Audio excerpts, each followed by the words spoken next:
Hello friends, watch today channel பார்த்துட்ருக்கவங்க எல்லாருக்கும் வணக்கம். இப்போ பார்த்தீங்கன்னா ஸ்னோ ஸ்டார்ம் தான் வந்து இந்த vlogல பார்க்க போகிறோம். ஆக்சுவலி லாஸ்ட் வீக் வந்து ஸ்னோ ஸ்டார்ம் அலர்ட் கொடுத்துருந்தாங்க. அதனால் கடையிலெல்லாம் பார்த்தீங்கன்னா ஃபுல்லாக எல்லா ரேக்குமே வந்து காலியாக இருந்தது. அந்த 2 நாளைக்கு வந்து ஸ்னோ ஸ்டார்ம் இருக்குது அப்படிங்கிறனால.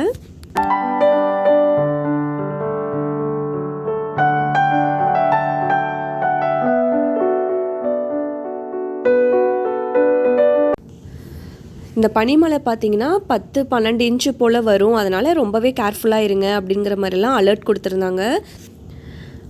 ஸ்னோவில் பார்த்தீங்கன்னா கொஞ்சம் நேரம் நிலனை விளையாட வைக்கலாம் அப்படின்னு சொல்லி கூட்டிகிட்டு வந்தோம். ஒரு 10 மினிட்ஸ் தான் விளையாண்டோம், அதுக்கு மேலே நிற்க முடியல. இது வந்து பார்த்திங்கன்னா இந்த பாத்வேயில் வந்து எல்லாம் க்ளீன் பண்ணிகிட்ருக்காங்க இருக்கிற ஸ்னோவெல்லாம். இதுக்கு மேலேயே ஸ்னோ வந்துச்சுன்னா ஃபுல்லாக வந்து க்ளீன் பண்ண முடியாது, அப்படியே ஐஸ் ஆகிடும் அப்படின்னு சொல்லிட்டு அதனால் ஸ்னோ வரவே வந்து அவங்க எல்லாம் போய் க்ளீன் பண்ணிகிட்ருக்காங்க பாருங்கள். நமக்கு வந்து ஒரு 5 மினிட்ஸ்க்கு மேலே நிற்க முடியல. அதே மாதிரி இந்த காரில் வந்து விண்ட்ஷீல்டு வந்து ஸ்னோ வருது அப்படின்னா நீங்கள் எடுத்து விட்டுட்டிங்கன்னா ஈஸியாக இருக்கும். இல்லாட்டி அதெல்லாம் வந்து ஃபுல்லாக ஃப்ரீஸ் ஆகிடும். நிலன் பார்த்திங்கனாலே தெரியும், செம்மையாக என்ஜாய் பண்ணிகிட்ருக்கான். படுத்து உருண்டுட்டு இருந்தான், வரவே மாட்டேன் அப்படின்னு சொல்லிட்டு. மேலே போயிடும், மேலே தெரிக்கும், மேலே தெரிக்கும், ஓடியா ஸ்னோ மேலே தெரிக்கும்.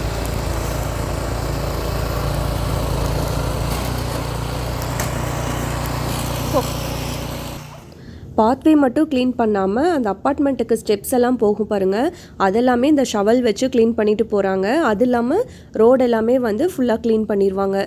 ஏன்னா நிறைய ஸ்னோ வந்துச்சுன்னா அதுக்கு மேலே க்ளீன் பண்ணுறது வந்து ரொம்ப கஷ்டமாக இருக்கும், வராது, ஃபுல்லாக ஐஸ் ஆகிடும். லஞ்சுக்கு வந்து எக்கு ரெடி பண்ணியிருக்கு. அது இல்லாமல் இன்னொரு மெயின் டிஷ் பண்ணலாம் அப்படின்னு சொல்லி பிளான் இருக்குது. எக்கு வந்து நல்லா பாயில் பண்ணி வச்சுருக்கு. இதை வந்து இப்போ நிலன்ட்ட தான் வந்து கொடுத்து உரிக்க சொல்ல போகிறேன். எக்கு மோஸ்ட்லி பாயில் பண்ணாலே வந்து நிலன் சாப்பிட்ற எக் வந்து அவனே தான் உரிப்பான்.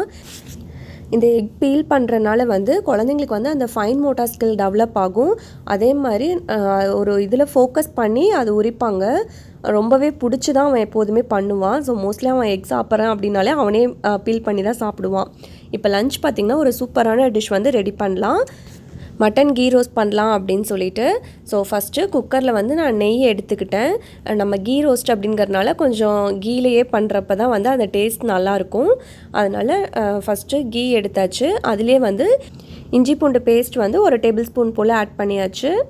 ஸோ அதுலேயே வந்து நம்ம மஞ்சத்தூளும் ஆட் பண்ணிக்கலாம். நான் வந்து இந்த ரெசிபி ஆல்ரெடி அப்லோட் பண்ணியிருக்கேன், நீங்கள் அதை வந்து செக் பண்ணி பாருங்கள். இதோட லிங்க் வந்து டிஸ்கிரிப்ஷனில் கொடுக்குறேன், செக் பண்ணி பாருங்கள்.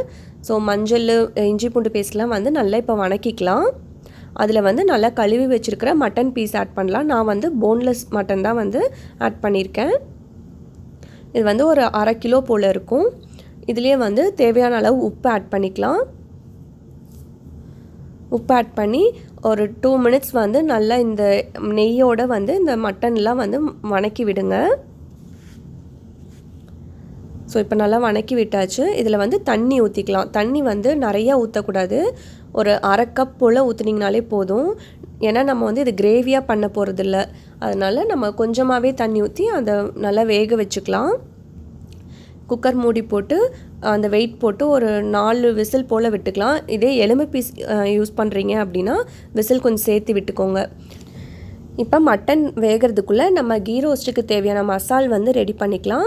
அதுக்கு வந்து நான் காஷ்மீரி சில்லியும் வரமிளகாவும் வந்து போட்டு நல்லா வணக்கிக்கிறேன். அதை வந்து ஒரு பிளேட்டுக்கு ரிமூவ் பண்ணிவிட்டு இப்போ அதே கடாயில் மல்லி 1 டேபிள் ஸ்பூன், சீரகம் 1 டீஸ்பூன், மிளகு, முழு மிளகு வந்து 1 டீஸ்பூன் ஆட் பண்ணிக்கலாம். அப்புறம் பட்டை, கிராம்பு, அந்த ஸ்டார் ஆனிஷ், சோம்பு 1 டீஸ்பூன் ஆட் பண்ணிவிட்டு இதை வந்து நல்லா ரோஸ்ட் பண்ணி எடுத்துக்கலாம். ட்ரை ரோஸ்ட் பண்ணிக்கோங்க. அதே மாதிரி மீடியம் ஃப்ளேமில் வச்சு ட்ரை ரோஸ்ட் பண்ணிக்கலாம். இதெல்லாம் வந்து நல்லா ட்ரை ரோஸ்ட் பண்ணியாச்சு. இதை ஒரு பிளேட்டுக்கு ட்ரான்ஸ்ஃபர் பண்ணி நல்லா நைஸாக அரைச்சி எடுத்துக்கலாம். இப்போ வேறு ஒரு கடாயில் எண்ணெயும் கொஞ்சம் ஊற்றிருக்கேன், நெய்யும் ஆட் பண்ணியிருக்கேன். நெய் வந்து ஒரு 2 டேபிள் ஸ்பூன் போல் ஆட் பண்ணியாச்சு. நெய் நல்லா உருகுனதும் அதுலேயே வந்து இஞ்சி பூண்டு பேஸ்ட் வந்து 1 டீஸ்பூன் ஆட் பண்ணிக்கலாம். அது வந்து நல்லா நெய்யில் வந்து வணக்கி விட்டுக்கோங்க. இப்போ அரைச்சி வச்ச மசால் வந்து இதில் நெய்யில் போட்டு நல்லா வணக்கிக்கலாம். இந்த மசால் கூடயே வந்து நம்ம தயிர் வந்து ஒரு 2 டேபிள் ஸ்பூன் போல் ஆட் பண்ணிக்கலாம். தயிர் அந்த மசால் எல்லாமே வந்து ஃபுல்லாக ஒரு டைம் நெய்யோடு மிக்ஸ் பண்ணி விட்டுட்டு அதுலேயே வந்து கொஞ்சமாக நான் மட்டன் வேக வச்ச தண்ணி கொஞ்சம் இருந்தது, அதையும் ஆட் பண்ணி நல்லா ஒரு 5 மினிட்ஸ் வந்து நல்லா கொதிக்க விட்டுட்டேன். அதுக்கப்புறமா அந்த வேக வச்ச மட்டன் பீசஸ் எல்லாம் வந்து இந்த மசாலாவோடு ஆட் பண்ணி நல்லா மிக்ஸ் பண்ணி விட்டுருங்க.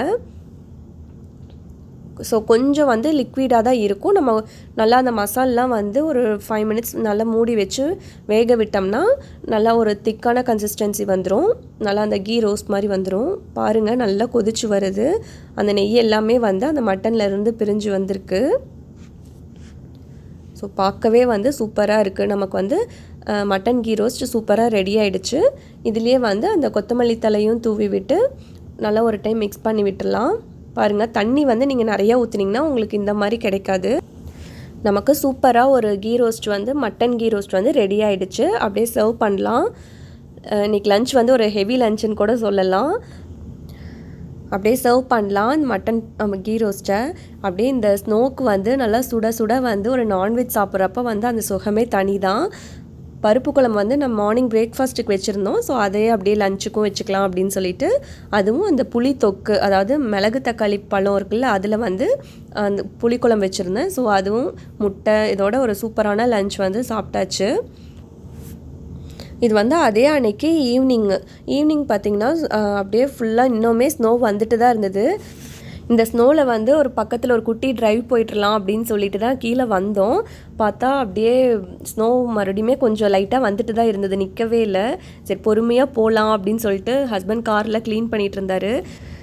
ஸோ அந்த கார் க்ளீன் பண்ணுறதுக்கே வந்து ஒரு 15-20 மினிட்ஸ் ஆயிடுச்சு. ஸோ அதுலேயே வந்து கையெல்லாம் ரொம்ப ஃப்ரீஸ் ஆகுது, செம்ம குளிர். டெம்பரேச்சர் பார்த்திங்கன்னா அன்றைக்கி -13 போல் இருந்தது. அதனால் ட்ரைவ் போக வேணாம் அப்படின்னு சொல்லிட்டு கொஞ்ச நேரம் கீழே இருந்துட்டு நாங்கள் வீட்டுக்கு போயிட்டோம். இங்கே பாருங்கள், உங்களுக்கு பார்த்தாலே தெரியும், இங்கே ஒருத்தர் வந்து இந்த ஸ்னோ ஸ்டாமில் வந்து நாய்க்குட்டியை கூட்டிகிட்டு வாக்கிங் போயிட்டுருக்காரு. மோஸ்ட்லி வந்து அந்த கார் எல்லாத்துலேயுமே வந்து விண்ட்ஷீல்டு எடுத்து விட்டுருப்பாங்க. ஏன்னா வந்து ரொம்ப ஸ்னோ வருது அப்படின்னா அது வந்து வந்துகிட்டே இருக்கிறதுக்கு அடியில் இருக்கிறதெல்லாம் ஃபுல்லாக உங்களுக்கு ஐஸ் ஆகிடும். அதனால் மறுபடியும் வந்து அந்த வைப்பர் பிளேட் போடுறப்ப ரொம்ப கஷ்டமாக இருக்கும். அதனால் ஸ்னோ வருதுன்னா வந்து இந்த விண்ட்ஷீல்டெல்லாம் வந்து எடுத்து விட்டுருவாங்க. இந்த வீடியோ உங்களுக்கு பிடிச்சிருக்குன்னு நம்புகிறேன். பிடிச்சிருந்ததுனா லைக் பண்ணுங்கள், ஷேர் பண்ணுங்கள். நம்ம சேனலுக்கு ஃபர்ஸ்ட் டைம் வரீங்கன்னா ப்ளீஸ் மறக்காமல் சப்ஸ்கிரைப் பண்ணிக்கோங்க. அப்படியே பக்கத்தில் இருக்கிற பெல் ஐக்கானும் ப்ரெஸ் பண்ணிக்கோங்க. தேங்க்யூ ஃபார் வாட்சிங்.